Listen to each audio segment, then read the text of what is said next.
Welcome to the Viking Age podcast. My name is Schad. I write for the Viking Age as well as Zone Coverage and Bring Me the News. My co-host is Adam Patrick, who is the managing editor of the Viking Age. We do this every Monday and Thursday right here on the Viking Age YouTube channel. But if you miss us, we're available in podcast form on Apple and Spotify the very next day. However you consume us, rate, comment, like, and subscribe so you never miss a new episode. Adam, we're a little late. We had a very heated behind the scene thing. You threw a chair, which is great because I'm not in the same room as you. I spouted off some wrestling quotes and I started constructing a barbershop window, but I mean, that's not effective because again, we're not in the same room. So let's just dive right into it because some big Vikings news finally dropped this morning as the Vikings are reportedly set to release Dalvin Cook on Friday morning. The report came from Adam Schefter, who said that the Vikings have informed Cook that he will be released and the move is expected to happen on Friday. But a few minutes later, Schefter tweeted that the Vikings are making one last-ditch effort to trade Cook before tomorrow. I think we know the order he was contacted in. Yeah, the team's like, hey, wait. Hey, no. Now that it is basically official, what are your thoughts on the Vikings not trading Cook, but releasing Dalvin Cook? I mean, first off, the quote, a wrestling legend, The Rock, finally. You got to say it with meaning. Finally. Yeah, like this had to happen. I didn't get a chance to write about it, but I was going to write on the Viking Age, like the Vikings are doing Alexander Madison a disservice. We talked about in the last episode, like just get Dalvin out of there. Like you feel bad for Madison because every time he like talks to the media, all he has to do is all he's doing is answering questions about where's Dalvin? Is Dalvin coming back? What are you going to do if Dalvin comes back? Now that's over. He's still going to get questions about Dalvin, like, but it's not going to be like, where is he? It's going to be like, how do you feel about taking over for Dalvin after all the success that he had and everything? So, as far as releasing over trading goes, they don't have a choice. We talked about them holding on to him through training camp, the preseason, and seeing if someone gets hurt, and then trading him. And I feel like maybe Kevin O'Connell stepped in and was like, because I feel like Kwesi is probably the one who wanted to hold on to him and see what they can get for him. But I feel like Kevin O'Connell probably stepped in and was like, can we just like bite the bullet here and move on? Because it's not helpful for anyone, especially in the running back room, if that Dalvin cloud is always just this looming over there. And they'd probably like to get Madison to just focus on being the top guy, and moving on from Dalvin would help that process as well. So they clearly didn't find what they wanted in the trade market. It sounded like they had something with the Dolphins before the draft, and that fell through. And then, they're going to try and see. The only teams that are going to make a trade for Dalvin today are people that don't want other people to get Dalvin. So, like, look at a team like the Jets. They can maybe step in and make a less late trade offer just to make sure he doesn't land with the Dolphins. Seventh yeah, or something. Just to make sure you retain $6 million of his salary. Yeah, so he doesn't. Doesn't land with the Dolphins or the Bills, a team like that, or maybe a team like the Broncos, so he doesn't go to like the Chiefs or something like that. But yeah, it had to be done. They're still going to create a bunch of salary cap space. Dalvin wasn't going to be on this team. We pretty much figured that out when the offseason began. So this shouldn't be a shock that he's gone. It's taken forever. This whole week, I feel like every day has been something new, but not really, because it's been just the same thing said in a different way 10 different times. That's why I don't have too much to say on it. Right. It's just, it's basically something that we've expected for a long time. Yeah. Like you said, I think the writing was on the wall at the beginning of the offseason. it's why Dalvin decided to get that shoulder surgery and get that $2 million. It's because he knew he was going to be released. He knew he wanted to get some money from the Vikings, and he got it fixed. That's why you play on that injury for 2 or 3 years, like his agent was griping about the other day. Or it's not the other day. It feels like the other day. Yeah. But this was going to happen. He had a tweet this morning, too. Did you see that? Where I think it was against the Dolphins. And expensive play. I would be willing to bet a lot of money that Dalvin Cook was not the person to press send on that tweet. That was. Well, he also liked one of my tweets the other day where he's not very active on Twitter, but recently he has been. So it makes me think like probably not him. Probably like his. It's like when John Cena follows people now. Yeah. Like, oh my God, John Cena has followed me. What am I doing? Actually, it was just kind of his the Viking age media person. He follows the Viking age. John Cena might be watching right now. So if you're watching, Mr. Cena, don't crash through my wall. Well, we can't see him anyways. That would be it would just get picked up out of nowhere. Yeah. Like, he's what's right going on? He's actually right behind you. You just can't see him. Yeah. But yeah, like it felt really odd. Like Dalvin Cook's never been like he'll post some stories on his Instagram account and everything. But he's not really one to tweet, really. He just isn't. And then like the last couple of weeks it's been like cryptic tweets, and I'm just like, is this him? I don't think so. It doesn't. It's like Scooby-Doo mask. This isn't Dalvin. This is Zach. He's never been like a confrontational type of player in Minnesota, like other than his off the field, lawsuit that he's still dealing with right now. He was never a problem for the Vikings. Like, no, just injuries, really. Like just being banged up. Otherwise, he was fine. Like he was what you want in a player. Like just to stay out of trouble. Don't be stupid on social media. Like he's what you want. But he's gone, and he will leave as what, the third best running back. Robert. So you're saying? Oh, I was going to say Robert Smith, but I'd say Adrian Peterson. Wait, Dalvin Cook or Robert Smith? Who you got? Both have very similar tenures with the Vikings. Yeah, I'd say Dalvin Cook. I love Robert Smith, but I'd say Dalvin Cook. And Chuck. I want to know what Robert Smith's efficiency numbers were. Right. Yeah. He and Robert Smith. His yards per carry were always pretty high. Maybe Robert Smith has a little bit more nostalgia for me, just because it's growing up, it's childhood, and 1998 Vikings and all that stuff. Dalvin wasn't really. I mean, even the 2017 team that went to the NFC Championship game, Dalvin was hurt. So I mean, Dalvin was never like on had a prominent role on a beloved, high-profile team like Robert Smith did. And Robert Smith is the second career. Yes, he's second in career rushing yards in the Vikings history. So AP, Robert Smith, and Dalvin Cook, or is Chuck Foreman ahead? Chuck Foreman's number 2. Chuck Foreman's number 2. Sure. Spin doctor. Chuck Foreman's number 2. He went to like his first 5 years. He went to the Pro Bowl every year, and the Pro Bowl actually like meant something back then. So yeah, I would put Chuck Foreman number 2. He was like Terrell Davis before Terrell Davis because he was in the league for like 6 years. Sorry, that's like my one weakness in the live thing. I start, I'd have a little body armor, and then all of a sudden you turn into Vicky Guerrero. Belching on air. Yeah. I turn into Vicky Guerrero? Yeah. Excuse me. Oh, excuse it. I thought you meant like I was high pitched or something. I don't think I'm talking with a high pitch. No. I mentioned this a little bit in the last episode, but I'm going to reiterate it when it comes to Dalvin Cook. Mm-hmm. I think that creating a younger, cheaper, and more effective backfield is smart. That's where most teams are going. I understand what the Vikings are doing in that respect here. I don't think they have an adequate running back to replace Dalvin Cook as of this moment. No.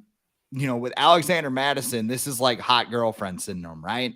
So let's say you're in a relationship, you break up with somebody, then you meet somebody else, and the first thing you do is post 10 million pictures on Instagram being like, check out my new girlfriend. Put them in your Twitter everybody header. Meet this girl. Yeah. Or like Twitter or whatever. Put them in your banner. And in your header. Yeah. Like the Vikings replaced Alexander Madison with their header. Kevin O'Connell's out there going like, ooh, baby. Yeah. Look at Alexander Madison's three down ability, baby. But you look at this, it's a lot like Tony Pollard and Zeke Elliott in Dallas. Yeah. Tony Pollard averaged 5.1 yards per carry, and his carries went up every year in Dallas. So it's not a shock that he's a pretty good running back. Alexander Madison has averaged a full yard less than Tony Pollard has during his career. And last year, he had a career low 74 carries. You can say, maybe that was the play calling thing where Dalvin was getting stuffed and Alexander Madison didn't get as many opportunities because they couldn't run the ball as much. But I mean, all these guys are unknowns. Like Ty Chandler's an unknown. Dwayne McBride, although I think, I'll say this right now. I think Dwayne McBride leads the Vikings in rushing yards next year. I'll put that on the record. I think Dwayne McBride will lead the Vikings in rushing yards. I know he's hurt with a hamstring injury, but he practiced the other day. Yeah. Okay. Well, even then, I mean, you're looking at a 7th round rookie. I mean, again, we're all obsessed with Isaiah Pacheco. I get it, but there's a chance that McBride's not him, as the kids say. And then you have Kene Nwangwu, who I don't know. They're trying to use him everywhere. It almost seems like it's a last resort to try and get some kind of value because they're going to wipe out kick returns with the new rule. It's very, I would call it almost Twins-like, because like the Twins will get guys who, I mean, Baseball Savant has like the thing, and like you have a whole lot of red on there, right? Like Max Kepler's page is like all red as far as like expected average, expected slugging, expected everything. And he hits like a 190. Like that's what I feel like the Vikings backfield has become without Dalvin Cook. Mm-hmm. Can I be wrong? Absolutely. But this is going to be one of the biggest storylines heading into the season, because I don't think the Vikings have a clear-cut replacement for Dalvin Cook. And everybody's like, well, you could use 5 different backs. I mean, you know what I'm saying here? Like, you need somebody to rely on eventually, because, even O'Connell's predecessor, Sean McVay, he drafted Cam Akers in the 2nd round, and he's not great. Like, they just have a whole bunch of average backs, and like, our running game is good. Well, actually, no, it's not, because the defenses don't give a shit about it. Yeah, I don't think they're looking to, at least not this year, they weren't looking to replace Dalvin Cook. And just like the Rams, when Todd Gurley left, they didn't really, like, they drafted Cam Akers, but they weren't like, he's our number one no matter what. So I think like the Vikings have positioned themselves where Madison's going to start the year as the top running back. If he doesn't do well, then they can turn to other guys or mix in a combo of everybody. Like the rushing attack, they want to be more efficient. They don't want it. That doesn't necessarily mean more carries. They just want to be able to, when they run the ball, they want positive yardage. They don't want negative yards. They don't want bad plays. They just want positive yardage. Leroy Horde was an efficient runner because he got you the same amount of yards regardless of how many you needed. He was very efficient. You knew 2nd and 7 was coming. Yeah. 2nd and 7, if it's 3rd and 4, it's going to be 4th and 1. So like, I think they've put themselves in a good position where like they're not, and the contract they gave Madison isn't a lot. He's making like $2 or $3 million. It's not like he's breaking the bank. I'm curious to see what they do with this cap space that they have now. Like, are they giving it all? Are they going to give it all to Danielle Hunter, who we're about to talk about, or are they going to sign someone else? Maybe that gets cut before the season. What are they doing with this? Because let's talk about Danielle Hunter. You want to talk about Danielle Hunter? Sure. Yeah, let's talk about Danielle Hunter, because while Dalvin Cook is apparently on his way out the door, Danielle Hunter's future with the Vikings is also up in the air. Again. Yes, again. NFL Network's Ian Rappaport reported that the teams have been calling the Vikings about Hunter as he looks for a new contract. He's due to make $5.5 million this year, and the Vikings have not been able to fairly compensate him. They tried to do another Band-Aid deal, which is similar to what they did, I think, in 2021 it would have been, where they pushed some of the money that was due on the back end of his contract and pushed it forward. They paid him a giant roster bonus last season, and Danielle Hunter is going back with his hand out once again because his agent sucks and he signed a bad deal. Rappaport also says the interest is pretty serious. So, Adam, are Danielle Hunter's days with the Vikings numbered? Let's see. Ian Rappaport reported this, so it's probably coming from the team. So it's probably like, the team's like, we're is this we're their willing shot to get him into mandatory minicamp? Maybe, or we're willing to trade this guy. If you come at us with a good offer, we're willing to listen. Because Rappaport threw in the words like serious interest and stuff like that. So like, it's serious. So I feel like this is something that Rappaport's done in the past too, where like he mentioned how, I think it was before Hunter got his extension or whatever, where Danielle Hunter has recovered from his surgery or whatever, but the Vikings need to make a decision next year because he's gonna want a new contract, and everyone's like, what? So I think this is the Vikings being like, hey guys, we're willing to trade him. We've already gotten rid of a bunch of people. Like Danielle Hunter, yes, he's a great player, but we can save money on him before his he's not worth what he wants, which right now he is. He's worth a lot more than he's going to make next year. But who's to say that's the case in a year, in 2 years? He's had injury history. He was healthy last year, but like, is he going to break down in a couple of years? Is he going to be good? Like, do you want to invest in a guy who's going to be what? He's going to be 30 in like 2 years? Yeah, he's 28 right now. We'll turn 29 in October. Right. So he'll be 30. He'll be 30 next season. Do you want to invest? Do you want to pay $20 million a year at least to a guy over 30 who was outplayed by Zadarius Smith for most of the year last year, who's now gone? I think the Vikings are willing to extend him. I don't think they're willing to make him like one of the highest paid pass rushers, maybe that he wants. So I think this is just another way of them to be like, hey, we're willing to trade it. Give us an offer and we can talk. So I'm intrigued. It'll be interesting to see if he shows up to mandatory minicamp. He could show up and not do anything. Do like what's that, a quiet holdout or whatever they say. Sit in or hold in. They're calling it. So he can do that. I think I've seen he's been posting on his Instagram that he's like traveling around the world with like Fedio Denabo. They're going to like a bunch of different places. So good for him, I guess. But yeah, it's not surprising. We always thought he could be traded. So this isn't like Dalvin Cook. This shouldn't come as a shock to anybody. But we'll have to wait and see. And I wouldn't be surprised if he's gone. The Vikings have already gotten rid of so many people from the old regime. Like at this point, why not move on from Danielle Hunter? Like they're Kevin O'Connell and Quasey are trying to do their own thing, and Danielle Hunter is part of the old regime. So, if he has to go too, then that's fine too. So, I think this might be, well, let's talk about the Hunter thing, because you're kind of talking about, well, nobody wants to pay that much for old pass rushers. Von Miller got 6 years, $120 million and $45 million guaranteed from Buffalo. He's currently rehabbing from a torn ACL. And I know that deal is technically a 3-year deal, but it just shows you that they'll pay edge rushers no matter what. But have you ever considered Danielle Hunter to be in that same tier as Well, hang on a second. Let's talk about Bradley Chubb. Okay. Because Bradley Chubb got 5 years, $110 million and $33 million guaranteed from Miami. How old is he?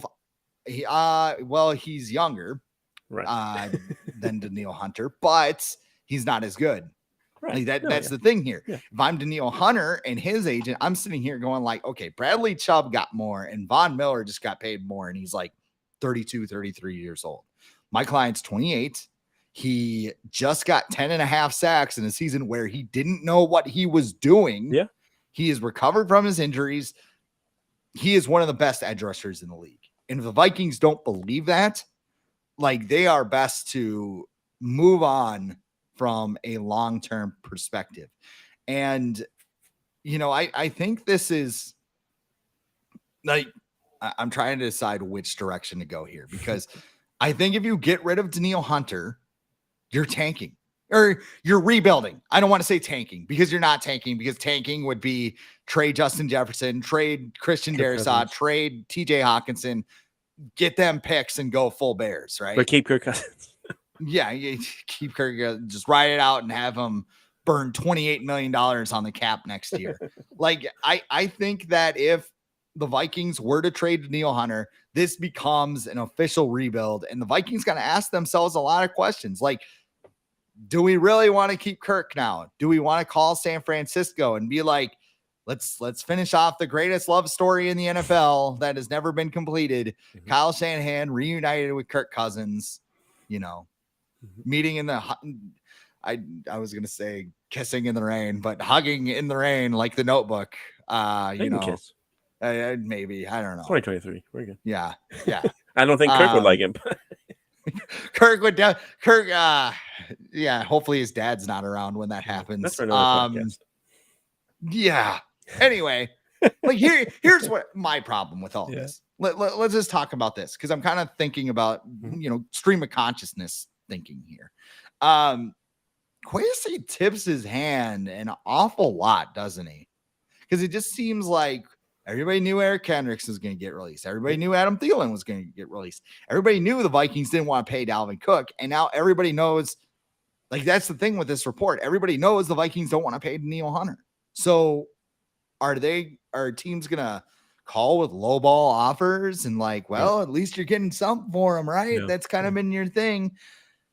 I have heard, and Judd mentioned this on Judd Zolgad mentioned this on Purple Daily the other day, that they're apparently, and he said not to aggregate this, but I'm just merely passing along, that the Vikings had an offer for a 3rd round pick for Dalvin Cook.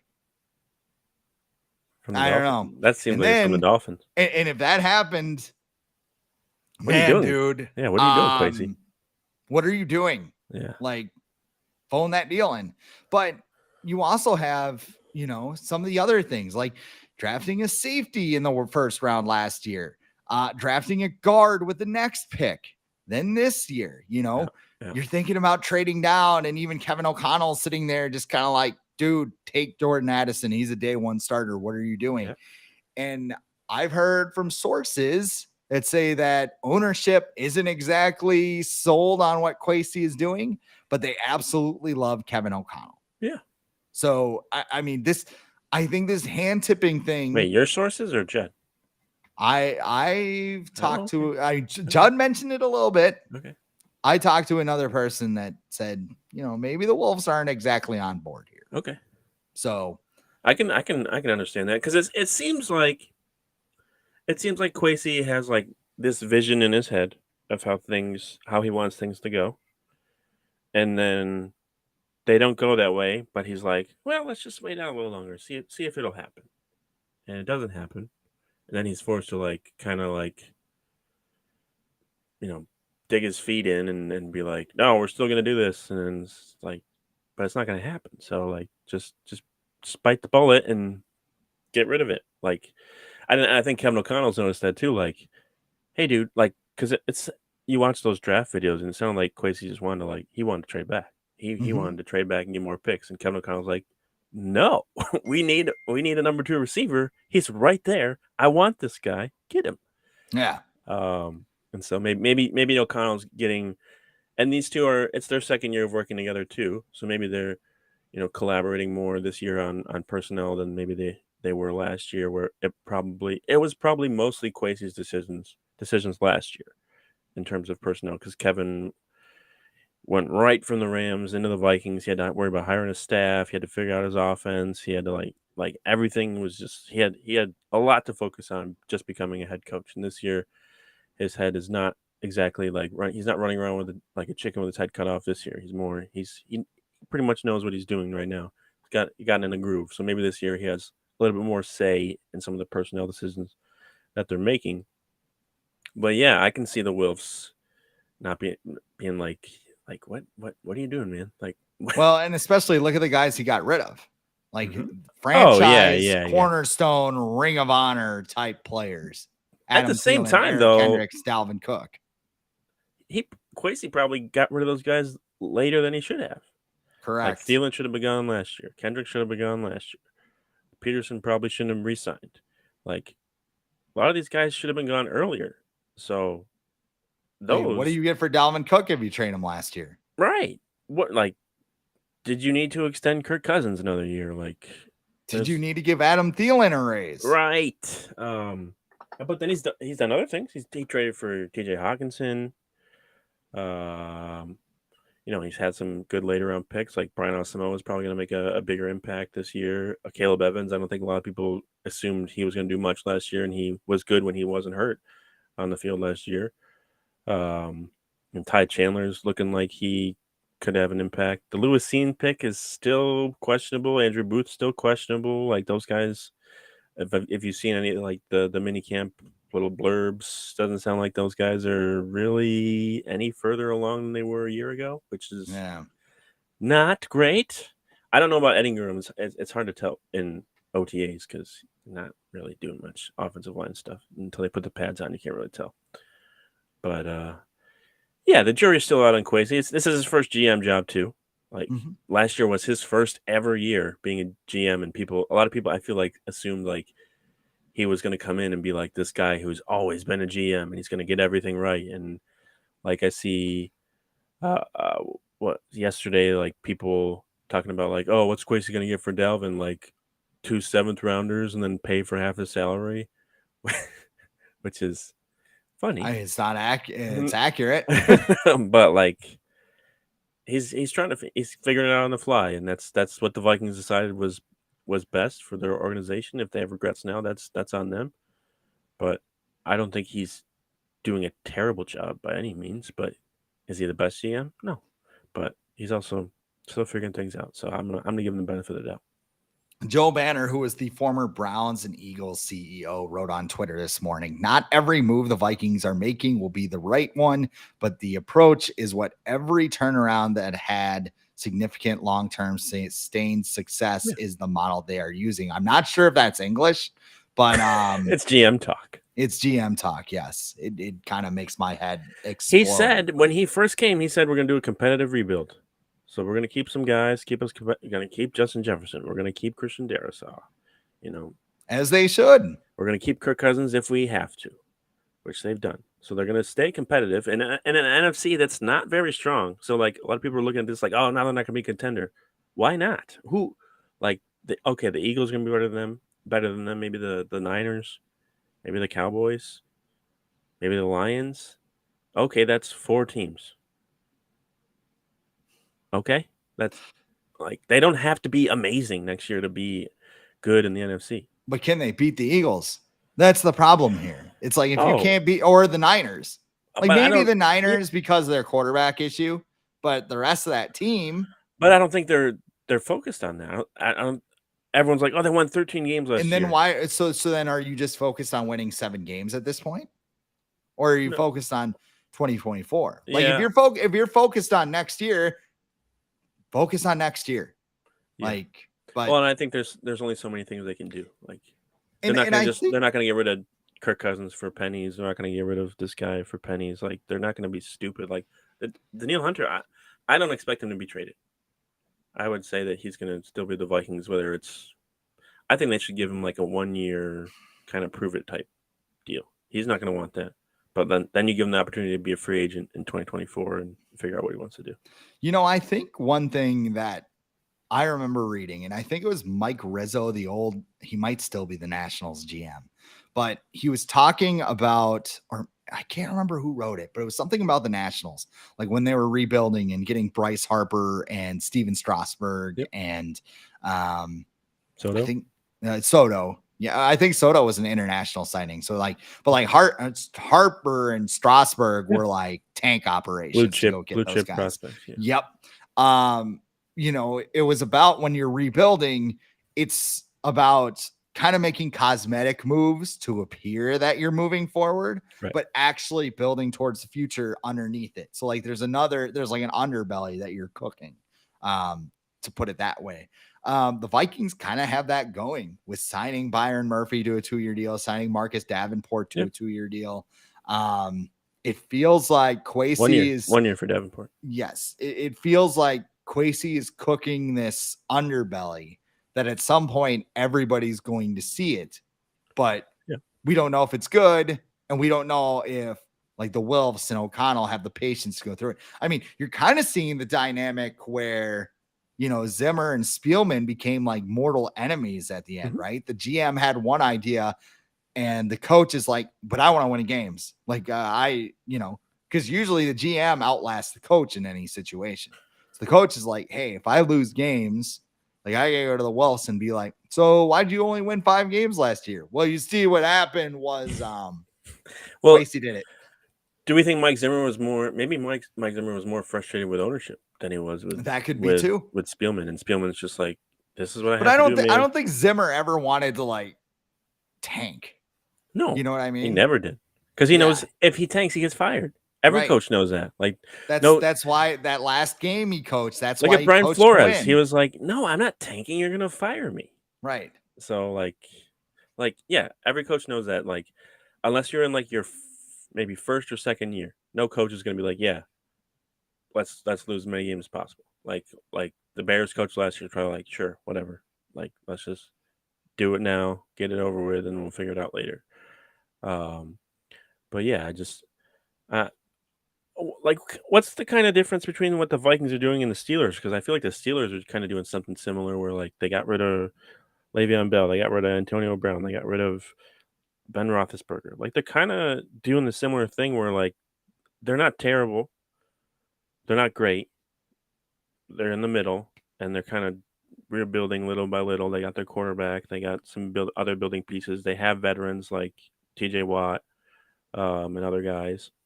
So they're kind of doing something similar, and I think that's the kind of the route that the Vikings are following as well. Like they don't want to be terrible, and because being terrible doesn't always amount to being the best team. Like look at the Jaguars. Yeah, they were good last year. They got the playoffs, but how many years did they have a top 5 pick and it did nothing? So like I think that's something that's in their mind too, where like we don't have to be terrible to get better. You look at a team like the Seahawks last year. Everyone thought they were gonna be terrible. Like Geno Smith's the quarterback. They're gonna win 5 games. They went to the playoffs. Mm-hmm. So like and they had a top 3 pick because they did that trade with Denver. Yeah. So like I think that's a formula that the Vikings are trying to follow. Like we don't have to be terrible to get better. And so that's what they're gonna do, whether people like it or not. Last thing on Danielle Hunter, who should be calling?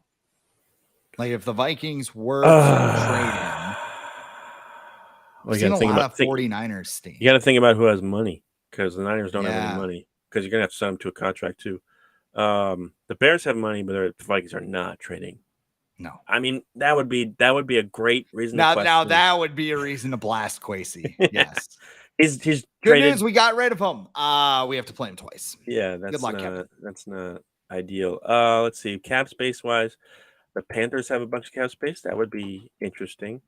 The Jets, I could see Danielle Hunter being in that defense. The Colts, yeah. There aren't a lot of teams that can afford to trade for him and sign him. Yeah, like the Dolphins, maybe the Patriots. Like, and I don't think the Vikings want to trade him to an NFC team. Like, that would not be ideal either. So I could see the Jets being in the mix. Not the Browns, because they just traded for Zadarius Smith. Maybe the Jets and the Panthers. Yeah, I mean, I didn't have any names. I just kind of, and yeah, it just depends. It really depends. Can you afford? And I think that's going to probably be what's going to stop people from trading for Danielle? They're going to be like, we have to give up draft compensation and give him a bunch of money, which is, unless you just have money sitting around and you have no pass rusher and you think this pass, like similar to what the Chiefs did when they got Frank Clark, like they felt like Frank Clark could bring their defense to a different level and catapult them to a Super Bowl, which it did. There are a lot of teams right now in June that need a pass rusher that they're going to have to pay a lot of money to as well. So I don't know. I still see him staying with the Vikings and figuring things out. Now that we have that out of the way, let's get to the most important topic of the show. Justin Jefferson is not the Madden cover athlete. Oh, Went yeah. to Josh Allen. I made a write that down prediction about Justin Jefferson being on the cover of Madden last August. So I was hoping for the hot home run. Yep. Yeah, I know. Swing and a miss, just like the Twins lineup. Are you relieved that Jefferson's not going to be on the cover of Madden? Yes, I am a firm believer in the Madden curse. So I haven't followed it the last couple of years to even really know who's been on the cover and see if it actually has happened. Because I know Brady was on one year and then it was fine. Who was on? Last year was there was Lamar 1 year, and then who was last year? Who was last year? Gosh, I Mahomes? bought the game. John Madden. Oh yeah. Because he was. Is the curse over? Is the curse over now? Because he's gone. Like because John Madden's gone, they don't have to. But yeah, like you think about what Dante Culpepper was on there, and then the next year they were 5-11. I think Marshall Faulk was on there 1 year, and the Rams fell on their face. McNabb was on there 1 year, and they did terrible. Michael Vick was on there, and we know what happened with that. So like I'm a believer in the Madden curse for sure. So I'm happy to see that he wasn't on. Is he deserving? Of course. Am I sad? No, I am not. And people are like, I can't believe you put Josh Allen on the cover. I'm like, he had like 42 total touchdowns last year. Like people are like, he led the league in interceptions. I'm like, so did Matthew Stafford, and they won the Super Bowl. So like, yeah, what? That's what you're gonna get with someone like him.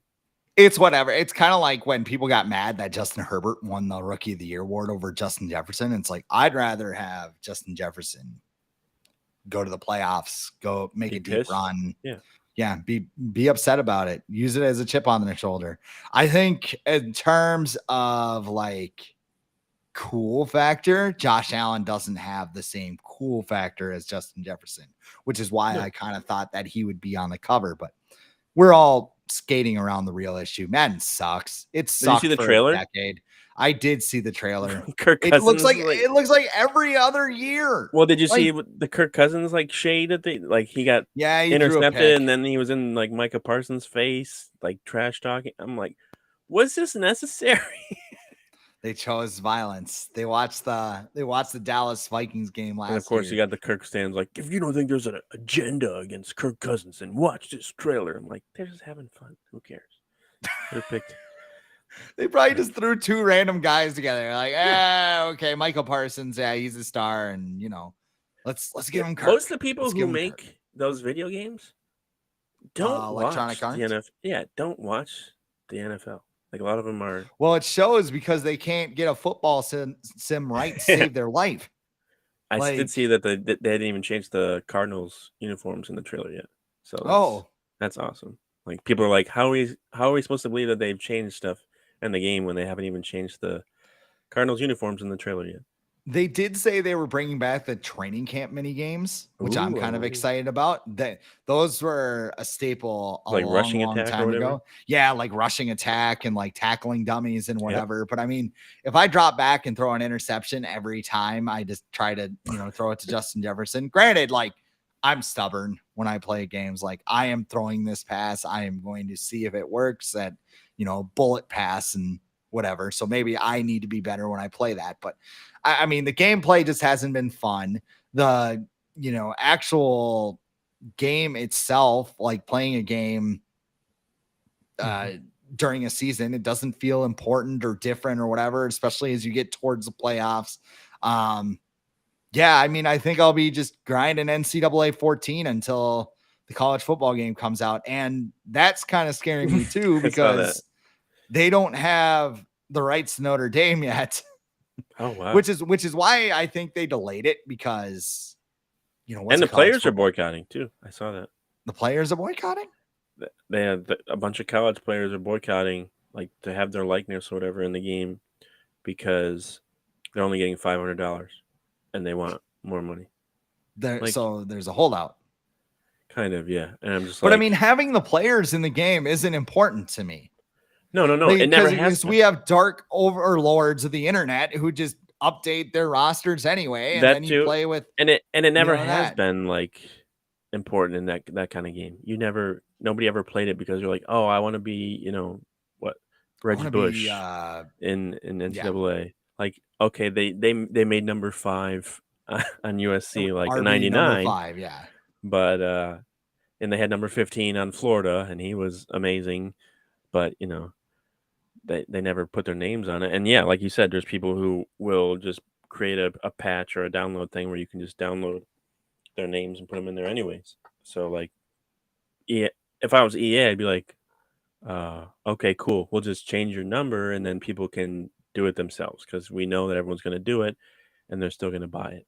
So like, good luck with that, because we're not going to give you like what are we doing, college kids? Like, you already have NIL deals. Do you realize how excited I would be if I got a $500 check when I was in college? God. And that's not even, they're getting way more from everyone else. The people that are probably like actually holding out are the people that are like making over $1 million already from NIL deals, which is insane. Did you see the clip? It was a Vikings clip. It was they're in like the barbershop or whatever. They're a little series that they do. They were talking about NIL deals. I think it was Josh Metellus, Jordan Hicks, Hawkinson, and Darisaw. And they were all like, oh, I would have stayed in college if NIL was there. Like, if I could make $1 million in college, hell yeah, I'd stay there. For Josh Metellus, like, I would have stayed for 5 years. Like, I got my degree and everything. Like, so these guys are like, yeah, we would have stayed. Paige Becker's in the WNBA. Like, people are like, oh, she's so good. Well, she's going to go pro. I'm like, why? Like, she's making way more. So you can ride chartered planes and play in half empty stadiums for like half the money. No, yeah. Because, and no offense to the I mean, that's just the reality. That's how their commissioner has run things. But they should get paid, though. They generate a lot of money. Yes. So that's the point I'm making. Not that I'm making fun of them, that they have to. I mean, it's just, compared to, college sports, playing in a packed barn at UConn, or, playing in a half empty Atlanta Convention Center where the Dream play, or whatever it's called. Yeah. WNBA talk right here on the Viking Age podcast. Definitely June 8th. Welcome to June. But that's all the time we have for today. We do this right here on the Viking Age YouTube channel every Monday and Thursday. We're also in podcast form the very next day on Apple and Spotify. But however you catch us, make sure you like, comment, share, and subscribe so you never miss a new episode. For Adam Patrick, I am Chris Schad. We'll catch you next time on the Viking Age podcast.